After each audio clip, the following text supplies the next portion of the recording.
What is going on, my friends, and welcome back to another video here on the channel. Now, of course, as many of you know, we have been absolutely tapped into the meme coin and pre-sale space, especially over the last few months, now that we're in a different phase of the market. You know, in 2022, 2023, we didn't do a ton of investing into this space just because the gains were not worth the risk that we were taking. Because the risk you take with pre-sales and meme coins is going to zero. I mean, it happens all the time and happens quite frequently. So in order to counter that, in order for it to actually be profitable, you need to be finding gains that are in the thousands of percentages on a common basis. And because of that, since in 2022 and 2023 things had dried up, we really stopped talking about it, maybe just a couple every month. Whereas in 2024, things are way different now, and we've really been diving back and deep into it because there are gains to be made here, and we've been doing a damn good job. Now, within the world of meme coins and pre-sales, there's also a sub-niche that we've really been capitalizing on, and that's been the multi-layered pre-sale approach. This has been an approach in which, of course, many companies have taken recently, that, of course, the way it works is which you start at a certain price for your pre-sale, and over time, every couple days, the amount or the price that the token is at in which you can invest in during the pre-sale goes up. So you can invest into the token on Sunday at $1, then maybe on Wednesday it's at $1.01, on Friday it's $1.02, on the next Monday it's $1.03.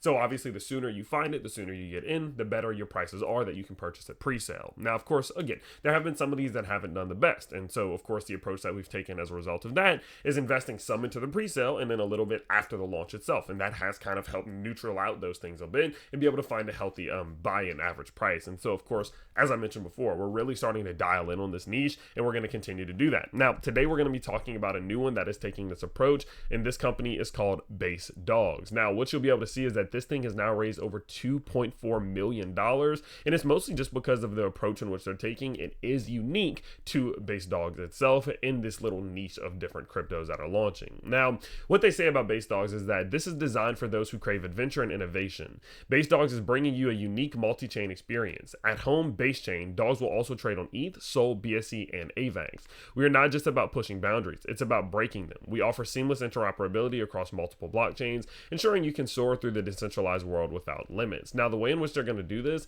is by something in which they call the wormhole. They say wormhole is a decentralized universal message passing protocol that connects blockchains. It allows Base Dawgz to provide interoperability between different blockchain ecosystems, enabling users to move assets seamlessly across chains. And on top of that, there's something called the Portal Bridge, which adds even more utility.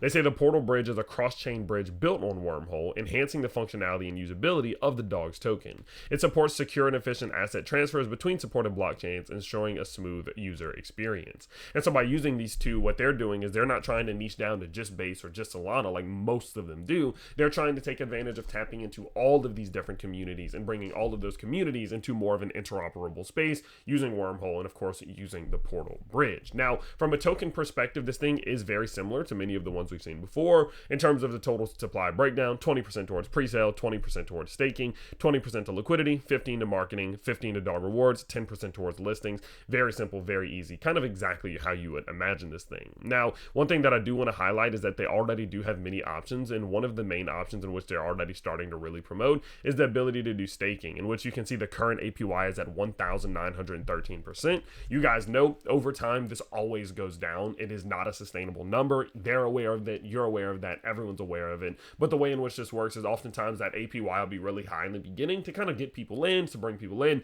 Then obviously it has to move down to a more sustainable level. But of course, many people have been able to make big gains throughout the meantime and throughout that process. And so there's nothing wrong with an APY that high, especially when they're not saying it's always going to be this high, right? You remember when Anchor Protocol said it's always going to be a 20% return? Realistically, that's not sustainable. There's just no way, right? And so because of that, that's not spooky to me. It doesn't really bother me in the slightest, and I definitely think it's worth capitalizing on. Now, going forward, they do have a couple plans that should be pretty damn interesting, in which they're going to kind of move through your basic fundamental steps of a crypto project, right? Get the audits done, grow the community, start you doing your marketing, grow the socials up. Once they, of course, do launch, get the DEX listings out there, get launched and listed on your main things like CoinMarketCap, Birdseye, CoinGecko, etc. Then they're going to really start to push into the rewards and growing the community by doing community rewards, get the marketing going, fully list on some centralized exchanges, and then develop into the future in which they have some ideas and plans in which they want to bring some utility to the project. And so because of that, although it it is somewhat basic to some degree, they do make themselves unique in the sense that they're offering interoperability across multiple chains,